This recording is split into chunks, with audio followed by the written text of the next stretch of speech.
Kepri adalah penyumbang wisatawan ketiga terbanyak di Indonesia setelah Bali dan Jakarta. Bacangnya itu, bak itu kan daging. Jadi bukan hanya daging yang tidak bisa dikonsumsi oleh semua umat, tapi semuanya bisa makan.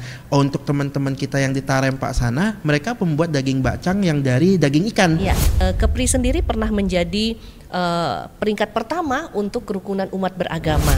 Book the whole hotel gitu loh. Jadi betul-betul di reserve, resident Bintan itu setengah hotel mereka yang punya. Wow. Iya. Setengah hotel mereka yang pesan.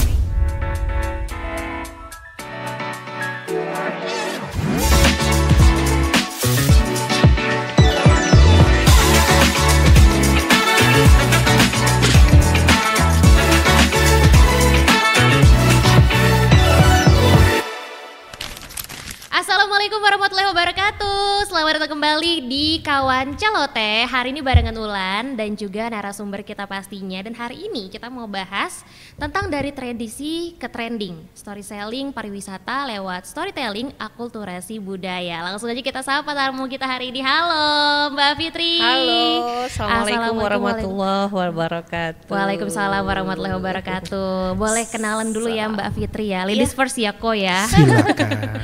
Iya,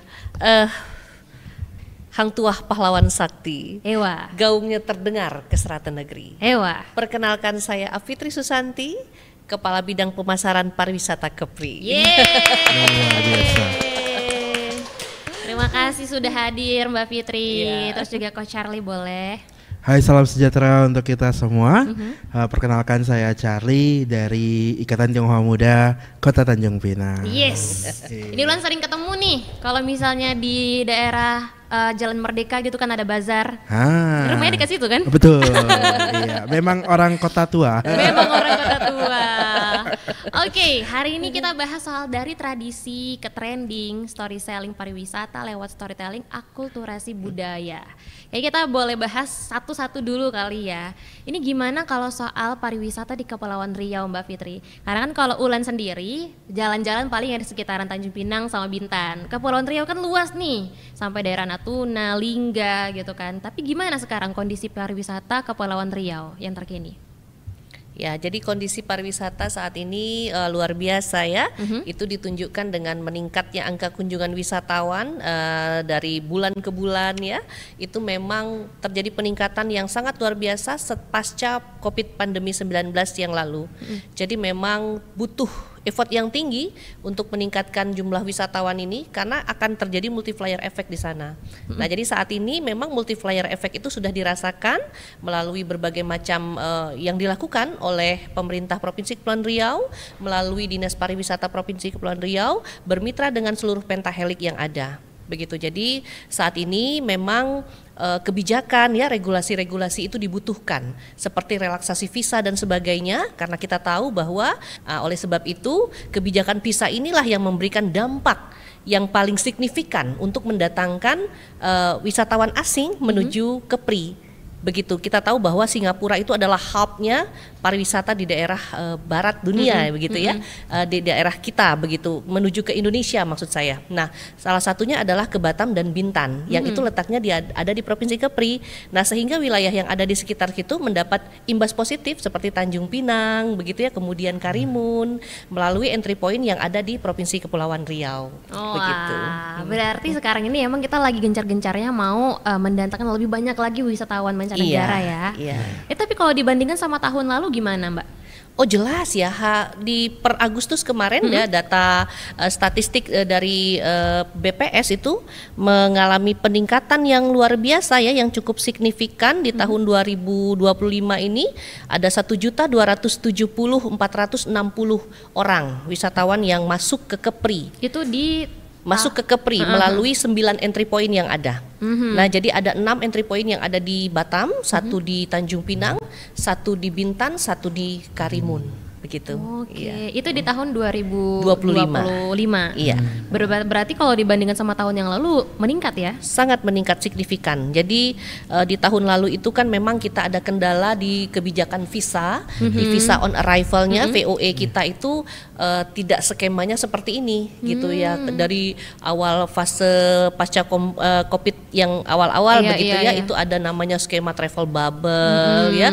Kemudian vaccinate travel, kemudian ada yang lain-lain lah, itu banyak sekali sampai pada akhirnya kebijakan itu diperjuangkan oleh pemerintah Provinsi Kepulauan Riau, Bapak Gubernur langsung ke kementerian yang terkait begitu ya, sampai hari ini wisatawan setiap minggu masuk ke Kepri luar biasa. Luar biasa, makin rame, emang makin rame. Makin sering ketemu bule juga sih akhir-akhir ini.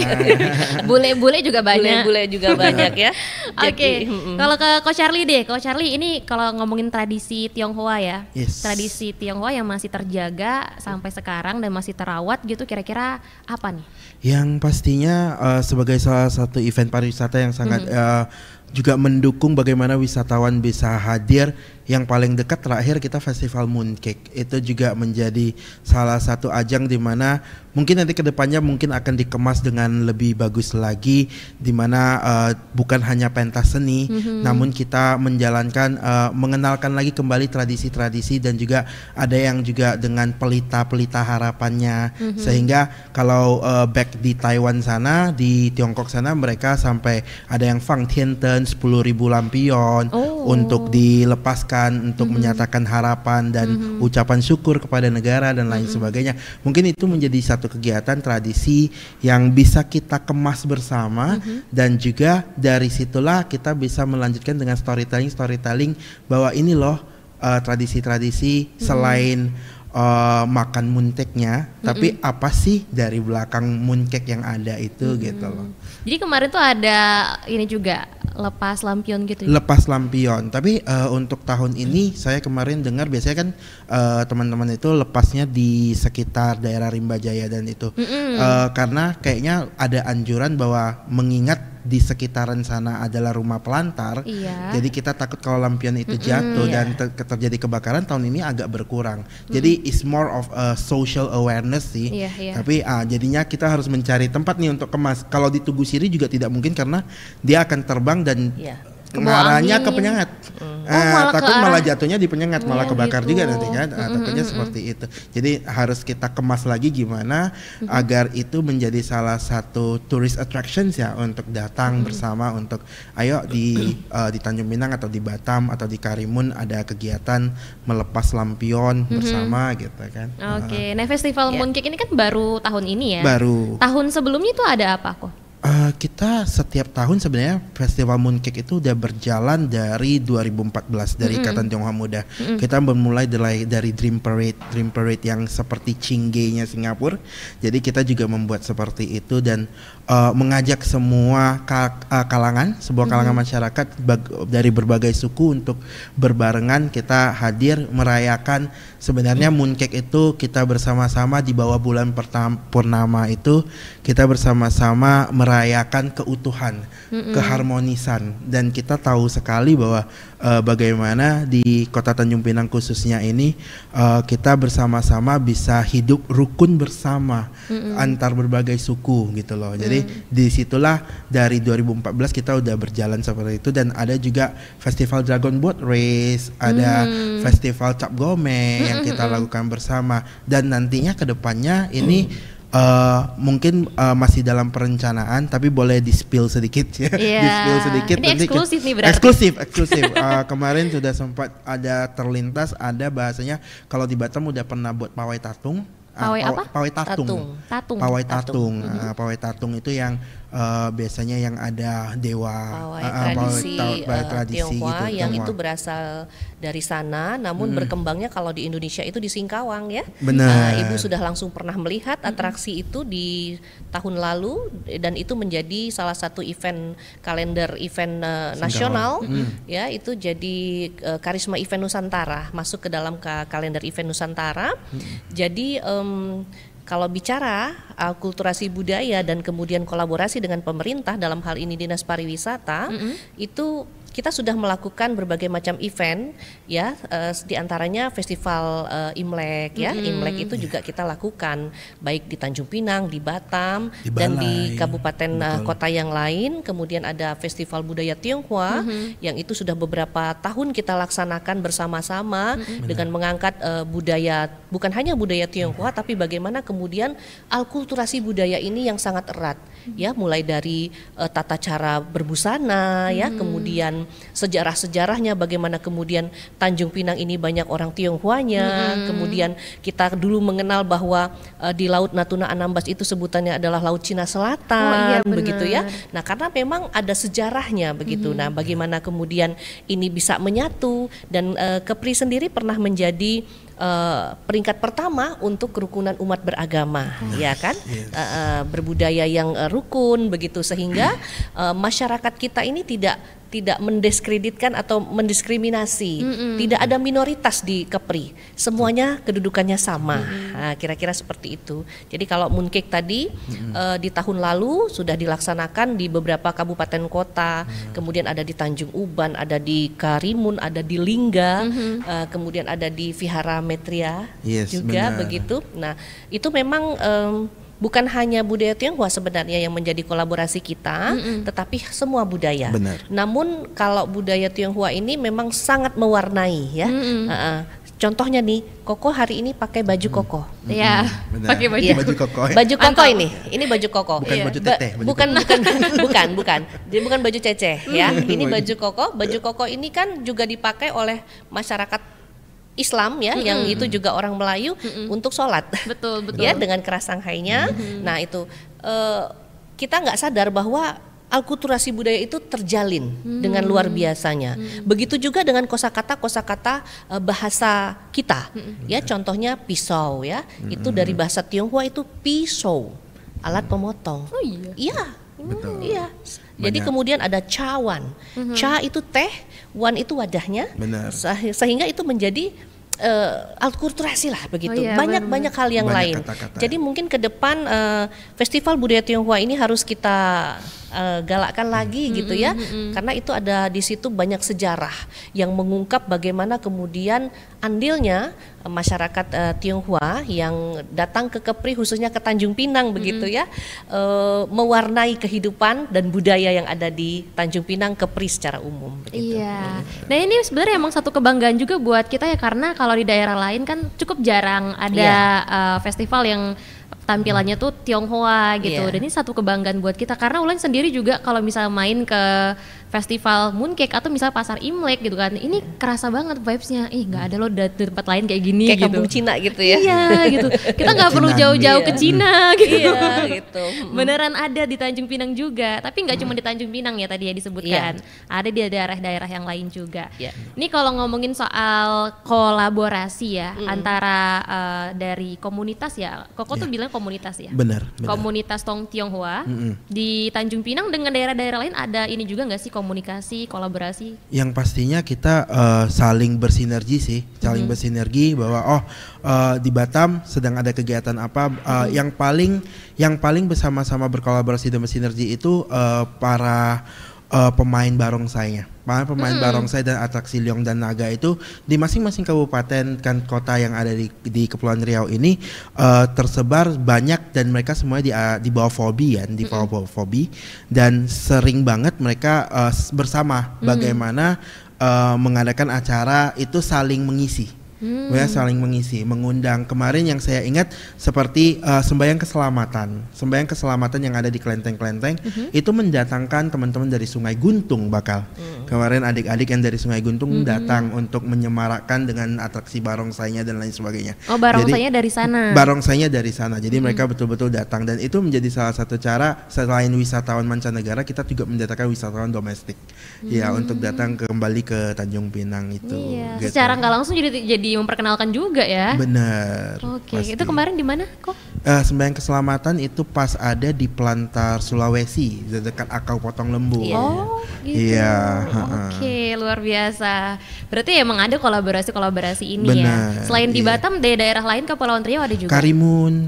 Iya, Mm-mm. Karimun juga seperti itu. Di Karimun, di Lingga, dan kebetulan kita dari Ikatan Tionghoa Muda ini kita punya cabang-cabang DPC yang ada, dan memang udah ada di 7 kabupaten kota. Jadi memang udah saling mendukung apa yang dibutuhkan dan apa yang memang menjadi visi misi bersama itu dilakukan bersama gitu loh. Dan nantinya kayak festival waktu festival Bakcang misalnya, festival Bakcang itu menjadi akulturasi yang luar biasa. Bahkan kita di sini mungkin bacangnya berbeda. Nanti yang di Lingga ada tim-tim kita yang memang mereka vegetarian dan juga yang jadinya bacangnya itu bak itu kan daging. Jadi bukan hanya daging yang tidak bisa dikonsumsi oleh semua umat, tapi semuanya bisa makan. Untuk teman-teman kita yang di Tarempa sana, mereka membuat daging bacang yang dari daging ikan. Iya. Iya. Daging ikan. Di Tarempa. Iya. Isinya daging ikan. Iya. Dan teman-teman kita yang dari Lingga, mereka membuatnya yang VG. Iya. Karena Jadi banyak yang PG di sana. benar.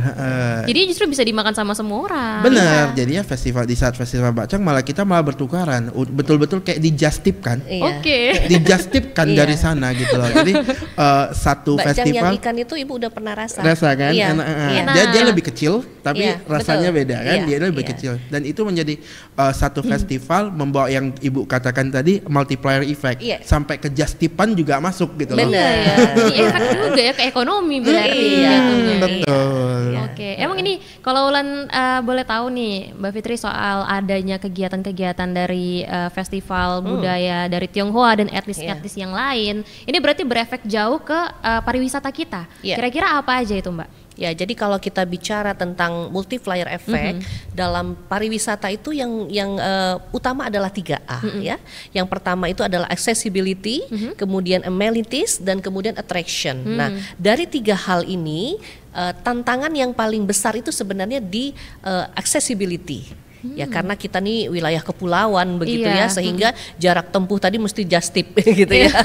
Nah itu menjadi tantangan tersendiri. Nah kalau kita bicara kolaborasi, bagaimana kemudian ingin menyatukan kegiatan ini bersama untuk 7 kabupaten kota, itu effortnya mesti tinggi sekali. Tetapi tidak mematahkan semangat pemerintah ya, dalam hal ini pemerintah Provinsi Kepri yang sebagai koordinator untuk 7 kabupaten kota. Tetap kita support, kita semangatkan bagaimana caranya ini tetap berkolaborasi. Jangan sampai nanti ini terkotak-kotak begitu. Nah, kemudian yang kedua amenities ya. Kalau amenities itu rasa-rasanya sudah mulai mumpuni begitu ya, sudah siap kita untuk menerima wisatawan. Nah, yang ketiga adalah attraction.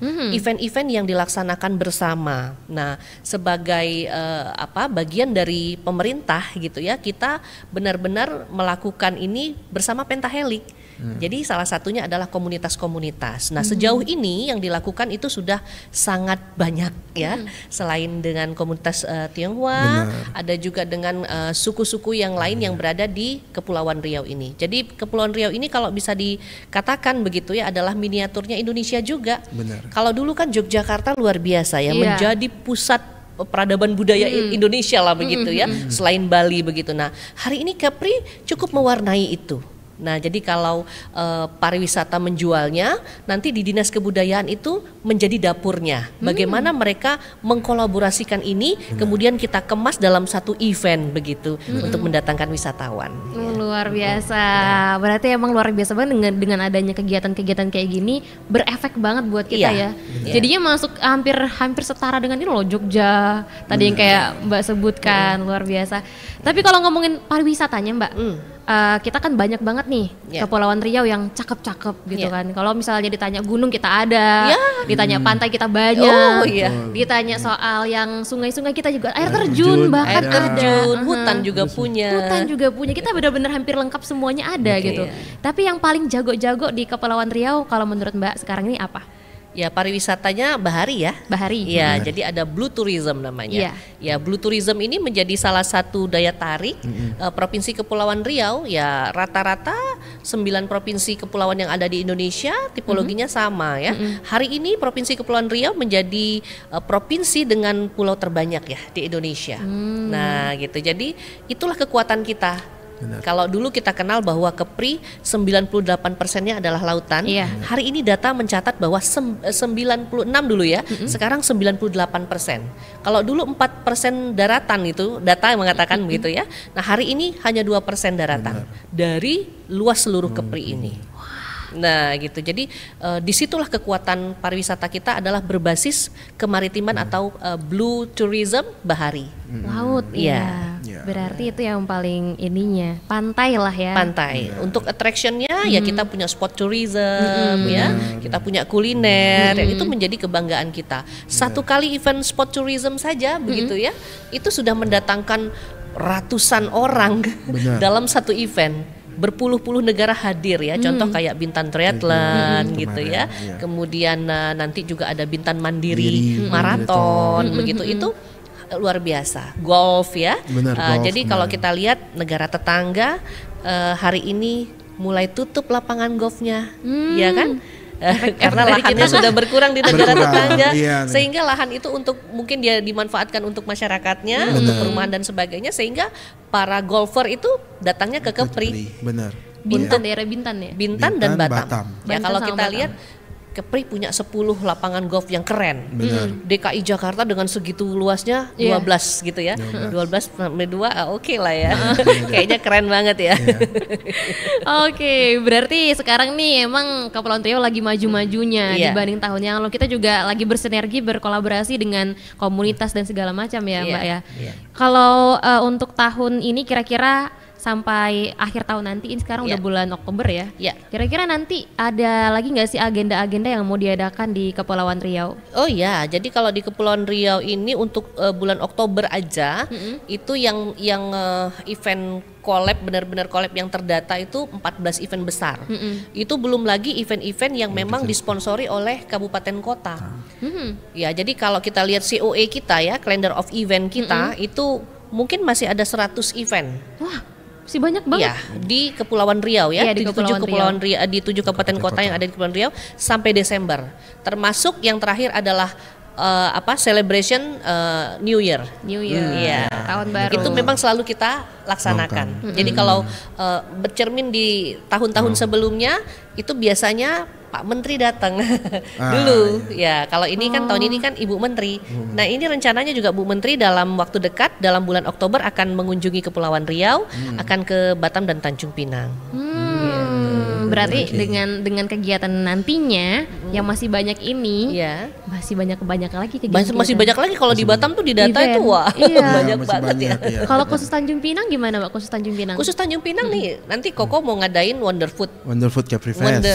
Wonder Food Capri Fest. Kemudian berbarengan juga dengan festival traditional dance ya. Ya, ada traditional dance yang dilaksanakan oleh Dinas Kebudayaan dan Pariwisata Kota Tanjung Pinang ya. Kemudian dari komunitas yang lain juga ada. Kemudian nanti di akhir bulan ini mungkin akan ada Festival Kopi Merdeka ya di ujung bulan Oktober disambut ke awal November di Jalan Merdeka berarti. Di Jalan Merdeka itu juga itu geliatnya luar biasa. Dan yang cukup heboh juga nanti di minggu depan itu akan ada Adujak Nasional ya. Ajang pemilihan duta genre nasional yang akan dilaksanakan di Kepulauan Riau, dipusatkan di ibu kota provinsi di Tanjung Pinang. Pesertanya 500 orang, itu baru peserta. Wow, rame banget. Ya, itu baru peserta. Ya, kemudian nanti akan didukung oleh official OPD dari kabupaten kota dan provinsi seluruh Indonesia. Akan hadir di kota Tanjung Pinang ini, dan ini menjadi satu hal yang luar biasa strategis untuk pariwisata Kepulauan Riau karena multiplier efeknya luar biasa. Okupansi hotel meningkat ya, pasti spending money-nya juga akan meningkat gitu. Iya pasti, tadi aja itu baru peserta 500. Iya. Belum lagi nanti yang keluarga-keluarganya ikut Betul. mungkin. Yang pasti orang dinas ya. Iya, ini ngomongin soal kalau pengunjung gitu ya, Iya. terlepas dari ada acara atau gimana di Kepulauan Riau, kira-kira Iya. kalau wisatawan kita paling banyak dari mancanegara atau justru dari daerah Indonesia juga? Jadi kalau kita bicara keunggulan Kepri, Iya. keunggulan Kepri itu wisatawan mancanegaranya menjadi sektor yang paling kita unggulkan ya. Jadi itu kebanggaan kita banget bisa mendatangkan wisatawan mancanegara dengan direct flight yang belum teratur begitu ya. Benar. Jadi dulu kita belum punya direct flight, artinya direct flight itu penerbangan langsung dari luar negeri menuju Kepri yang reguler. Kecuali yang charter sudah ada. Yang charter ada. Ya, tapi yang reguler secara langsung itu ini masih dalam proses yang masih belum stabil ya penerbangannya. Itu kita sudah dapat banyak sekali kunjungan wisatawan melalui seaport begitu. Nah, hari ini memang untuk wisatawan domestik kita tahu tadi accessibility yang menjadi masalah. Karena apa? Karena ongkosnya, Betul. budgetnya lebih tinggi kosnya. Berarti hal yang mempersulitnya adalah di bagian accessibility tadi. Iya, accessibility ini membutuhkan intervensi regulasi dari pemerintah pusat. Dalam hal ini Pentahelix tentu saja ya. Ya, harus bekerja sama, kebijakan harga tiket pesawat dan sebagainya. Begitu, selain tadi visa on arrival untuk wisatawan mancanegara. Kalau kita petakan yang paling membutuhkan itu di daerah Kepulauan Riau yang mana? Batam, Bintan, Tanjung Batam. Pinang, ya. Betul. Tapi kalau untuk accessibility tentu Natuna ya di ujung Iya kan? utara Indonesia, Paling, iya. kemudian di Benar. Anambas itu sangat butuh sekali intervensi dari pemerintah. Gitu. Kalau hari ini mau ke Anambas itu sama kayak kita mau pergi ke Kalimantan, ke Bali bahkan gitu Betul. ya. Bahkan yang domestik aja mau ke Natuna Iya. ke Anambas 2.500.000, susah. 2.600.000 PP Benar. sudah 5 juta. Iya. Ya, Itu itu menjadi sampai tantangan Bali kita kita. udah. Betul ya. Bulan sendiri juga pengen banget ke Natuna. Jadi nggak jadinya gara-gara mikir-mikir juga PP-nya udah Iya. berapa. Iya. gitu Boleh ya. boleh pakai kapal tapi 3 hari. Iya. Ibaratnya tuh ya emang kata orang kalau ada uang kita nggak ada waktu kita nggak ada uang. Iya, Nah, iya. gitu. Jadi memang efektivitas dalam mengelola perjalanan pariwisata ini ya, kita sebut dengan tourism linkage networking itu memang sangat diperlukan untuk membangun pariwisata yang unggul berkelanjutan. Ya, jadi sustainable tourism. Betul, Ya, sustainable, kira-kira ya. seperti itu. Oh. Jadi kalau Kak Ulan tadi tanya, negara mana nih kira-kira yang paling banyak datang ke Kepri? Negara Singapura. Nah, Singapura oleh sebab itu kolaborasi dengan teman-teman kebudayaan Tionghoa itu sangat kita galakkan ya, karena otomatis yang banyak datang itu etnis Tionghoa. Oh iya. Seperti itu. Yang masuk dari Singapura. Iya. Nah, kemudian itu angka tertinggi dari Singapura, kemudian dari Malaysia. Nah, kemudian dari India. Oh, India. Yes. India banyak. Ya. Benar. Ya, dari India. Nah, kemudian baru negara-negara lainnya. Nah, untuk sasaran pemasaran kita selain 3 negara tadi, kita menyasar ke wilayah Asia Timur ya. Itu seperti Korea Selatan dan Iya, Jepang. Jepang. Nah, Oke, jadi targetnya sekarang mau ke Korsel dan Jepang. Korsel sama Jepang. Iya. Ya, bahkan Karena juga- kalau Tiongkok tadi sudah masuk itu di 5 besar. Oh, Benar. Tiongkok sudah masuk ke 5 besar ya. Ada India, ada Tiongkok, ada Vietnam, begitu. Nah, juga nanti sasarannya juga ke Timur Tengah ya, ke Arab. Oh, Arab. Iya.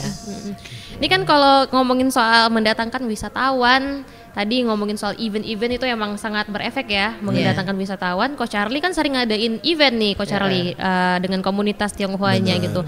Kira-kira apa yang membuat sulit atau tantangannya kalau mau bikin event di Kepulauan Riau?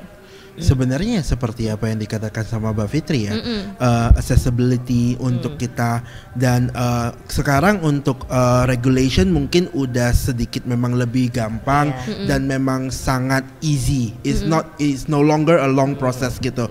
Dia tidak lagi proses yang panjang. Seperti kemarin kita waktu kita mendatangkan teman-teman yang dari India, mereka wedding di Bintan. Jadi pas ibu sebut India itu saya langsung karena kemarin teman-teman yang dari India, bayangin kalau udah wedding, baik intimate sekalipun pasti mereka with family gitu loh. Yes. Jadi they kind of kayak book the whole hotel gitu loh. Jadi betul-betul di reserve resident Bintan itu setengah hotel mereka yang punya. Wow. Iya. setengah hotel mereka yang pesan. Gue kayak jadi ya lanjut benar ya, untuk wedding itu di Lagoy itu mereka ada konsep sendiri. Iya, jadi konsepnya tuh memang luar biasa gitu. Iya, golfer mereka juga rame loh. Benar, mereka banyak juga. Dan jadi yang menjadi tantangan itu jadinya kita for this industry to keep on going. Tadi ngomongin terakhir tentang attractions. How do we keep on innovating? Sebetulnya bagaimana kita terus berinovasi sehingga ini belum ada di negara kami gitu loh. Kami menjadi tertarik untuk datang. Jadi dari kebudayaan Tionghoa kami selalu berusaha in China they are doing this, we have to do it with the fusion of dari Tanjung Pinang kita juga Chinese, but we are showing the different kind of Chinese traditions yang udah dari sananya, memang akarnya dari sana, namun akulturasi dari sini menjadi begini nih.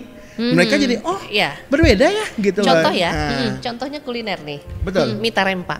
Ya, Mita Rempa itu nggak ada orang kita ini makan makanan pokoknya mie kan. Itu kan makanan orang-orang Asia Timur ya. Tiongkok itu dari Tiongkok. Jadi akulturasi dari masyarakat Tionghoa yang bermigrasi secara sengaja maupun secara tidak langsung gitu ya, secara langsung maupun tidak langsung yang datang ke Kepulauan Anambas begitu, kemudian membuat satu menu baru, akulturasi budaya.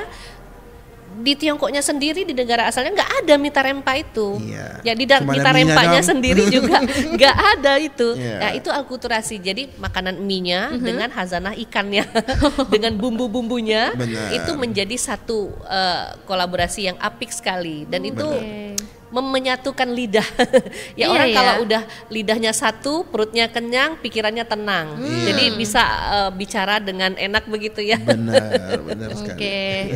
Kalau gitu Coach Charlie boleh tahu nggak kira-kira tahun ini baru bulan Oktober ya, tadi pariwisata udah. Kita mau tahu juga event dari komunitas Tionghoa bakal ada apa lagi nanti? Komunitas Tionghoa kita memang lagi tahun ini ya? Tahun terakhir di 3 bulan terakhir ini. 3 bulan terakhir ini yang pastinya kita yang tadi disebut Pawai Tatung, dan satu lagi pastinya festival menjemput bulan musim dingin. Dengan onde-onde dengan onde-onde di mana keluarga semuanya berkumpul membuat onde-onde. Itu menjadi satu tradisi di mana nantinya akan mau dikemas seperti apa, mungkinnya bisa kita barengan berkolaborasi untuk rekor muri, mungkin bersama-sama membuat onde-onde mungkin semua kalangan masyarakat. Jadi itu salah satunya. Jadi menjemput kalau di tradisi Tionghoa itu di bulan Desember di tanggal 22 biasanya makan onde-onde itu menjemput musim dingin sebelum memasuki nantinya musim semi. Gitu. Jadi kalau bicara onde-onde ini juga makanan akulturasi. Ya, di Jawa ada onde-onde, di Melayu juga ada. Cuma namanya saja yang berbeda. Sebenarnya di Tionghoa namanya bukan onde-onde. Onde-onde itu bahasa Indonesianya lah ya, yang makanan dari daerah Jawa begitu. Nah, di Melayu juga ada, tapi namanya juga bukan onde-onde, tapi rasanya sama. Bentuknya itu. Bendanya itu, bahan dasarnya itu dari tepung beras, tepung pulut ya. Tepung pulut. Kemudian isinya kacang. Isi kacang. Kacang hijau ya. Sekarang ada sekarang udah semacam-macam. Sekarang udah fusion. Sekarang udah coklat keju sekarang ya, betul. Yang era-era modernnya gitu ya. Benar, sekarang udah betul fusion. Ini kalau Wulan tanya ke Mbak Fitri soal strategi deh. Bentar lagi kan kita udah mau 2026 juga ya. Strategi apa nih kira-kira bisa meningkatkan lagi pariwisata di Kepulauan Riau? Iya, jadi kalau bicara strategi, tentu kita punya target. Nah, target-target yang harus kita capai ini sesuai dengan amanah dari pemerintah pusat ya. Dalam hal ini Bapak Presiden kita melalui Kementerian Pariwisata itu menjadikan Kepri adalah provinsi nomor 3 yang harus mendatangkan wisatawan mancanegara terbanyak. Gitu. Jadi kalau tidak salah saya itu ada 30% untuk Bali, 20% PR-nya Jakarta, 10% PR-nya Kepri, sisanya untuk 35 provinsi yang lain. Dibagi. Jadi benar-benar ini bebannya top 3 jadi, kita. top 10 gitu ya. Top 3. Jadi strateginya mungkin yang akan kita lakukan adalah pertama itu melakukan koordinasi bersama Pentahelix lagi tentunya, kemudian melakukan kolaborasi ke berbagai pihak. Kita pertahankan regulasi-regulasi yang ada ini untuk terus bisa berjalan, bahkan kita tingkatkan ya, meningkatkan accessibility kemudian kita tadi creating Creating event, ya. ya, creating event. Tadi kalau kita bicara Tionghoa, budaya Tionghoa Kepri dengan budaya Tionghoa di Tiongkok sana itu beda. Benar. Gitu loh, walaupun orangnya sama nih tipologinya gitu ya, walaupun akar budayanya dari sana, tetapi akulturasi itu tadi Akulturasi yang tadi. membuat kaya budayanya. Iya, Nah benar. gitu, kemudian kita juga akan melakukan pembenahan ya di destinasi pariwisata, meningkatkan kenyamanan, kemudian banyak hal lah yang akan kita lakukan untuk tahun depan, karena salah satu sektor pendongkrak ekonomi di Kepulauan Riau itu adalah dari sektor pariwisata. Pariwisata. Benar. Oke, kalau Coach Charlie ada harapan nggak ke depannya untuk Kepulauan Riau atau mungkin juga untuk komunitas Coach Charlie sendiri? Ya, jadi kami dari Ikatan Tionghoa Muda sebenarnya kita udah terus menerus melewati media sosial. Media sosial tuh kita selalu mengilas balik budaya-budaya untuk mencari missing link yang tadinya dari Tiongkok sana berbeda nih akarnya seperti ini, di sini dari sini. Oh ternyata akulturasinya seperti ini, dan kita selalu nge-share on every moment gitu. Kita share, dan yang menjadi strategi dan harapan kedepannya adalah tradisi-tradisi dan budaya-budaya ini akan dijadikan turun-temurun ke adik-adik kita, generasi-generasi yang lebih muda dari kami, sehingga mereka itu tidak buta akan budaya, hanya sekedar FOMO mengikuti festival, tapi mereka tidak tahu the reason behind why they are doing gitu loh. Jadi itu menjadi salah satu harapan kami, di mana kami berusaha mencari narasumber dan mengilas budaya-budaya itu. Kita membuat kilas budaya yang ada melalui storytelling itu, sehingga generasi-generasi muda itu mengikuti festival dengan makna yang tersirat di dalamnya itu tetap lekat di dalamnya. Itu menjadi salah satu yang apa yang kita lakukan itu. Festival boleh kita gencar, kita membuat sekreatif mungkin, namun makna tersirat di belakangnya ini harus kita betul-betul jaga nih. Ayo, ini loh yang sebetulnya yang kita ituin. Pengennya pesan dari festival ini tersampaikan ya sama yang datang ke acara itu. That is what makes different gitu kan. Jadi yang menjadi berbeda itu. Betul. Jadi kalau bicara strategi tadi, salah satunya adalah bagaimana kemudian strategi story selling ya. Ya, jadi artinya dalam pemasaran pariwisatanya akan kita lakukan secara digital, hybrid lah begitu. Betul, ya. semua hybrid ya. Jadi bisa offline, online begitu ya, secara semua media sosial, media elektronik, media cetak, dan media-media lainnya, termasuk berkolaborasi dengan Radio Republik Indonesia. Itu menjadi ujung tombak informasi yang luar biasa. Oh, itu udah pasti. Luar biasa juga, seru banget ya ngobrolin hal-hal kayak gini. Ternyata otak lo jadi traveling kemana-mana loh. Maksudnya tuh kayak udah ngebayangin aja kan, udah ngomongin di daerah Natuna juga tadi ya kan. Kayaknya harus lihat ya festival-festival kita ya. Harus lihat kan. Gak bisa cuma diobrolin aja ini kan. Iya. Semoga nanti bisa datang juga ya. Boleh makan bakcang kita Iya ya. benar. Lo penasaran sebenarnya tadi tuh, karena emang taunya kayak makanan-makanan bak itu artinya yang kita tahu ya, artinya ya berarti orang kita nggak boleh makan gitu. Ternyata bukan ya, kalau bak itu daging. Jadi daging apa dulu nih? Iya, daging apa gitu. Tidak spesifik berarti daging itu. Betul. Berarti justru kalau orang jual bak tuh belum tentu nggak halal ya. Ya, bakso juga bak. Kan Bakso lah, lapiye. Iya, cuma dagingnya, pemilihan dagingnya kan gitu. bisa daging itu, bisa daging yang lain. Ya kalau di Chinese malah daging bakso itu tidak ikan aja, Iya. bisa sotong, bisa kepiting bahkan. Bisa kepiting, betul. Iya, Betul. Iya, bahkan bakso daging kepiting bakso ya. kepiting. Enak banget. Luar biasa. Jadi kalau Jadi ngomongin direbus dia makanan. agak oren-oren ya. Ya muter dia dari jalan-jalan makan Traveling memang banget. satu ya. Emang Traveling kayak banget. gini akulturasinya. Terima kasih banyak Mbak Fitri dan Sama-sama. juga Coach Charlie. Sama-sama. Semoga strategi bisa tersampaikan, harapannya Iya. juga. Bener. Ulan juga setuju banget sama Coach Charlie bilang tadi ya. Datang-datang nggak cuma hanya menikmati Iya, aja, tapi bener. tahu kita datang Iya. kemana, kita tahu datang acara apa gitu. Iya, dan kita bisa menikmati itu, jadi ada dampak positif ya, Benar. ada edukasinya, ada ekonominya. Benar. Jadi sesuai dengan pantun penutup ya dari Boleh. kita. Gaskan. RRI, saluran informasi kebanggaan kita. Ewa. Ya. Menyiarkan berita dan budaya. Mari majukan pariwisata untuk mewujudkan masyarakat sejahtera. Terima kasih Mbak Fitri, Sama-sama. Coach Charlie. Dan juga pastinya buat yang udah nonton acara kita hari ini, semoga apa yang kita sampaikan hari ini bisa tersampaikan dari hati ke hati juga kayak kata Coach Charlie ya. Kalau gitu sampai jumpa lagi di Kawan Coltes selanjutnya. Dah.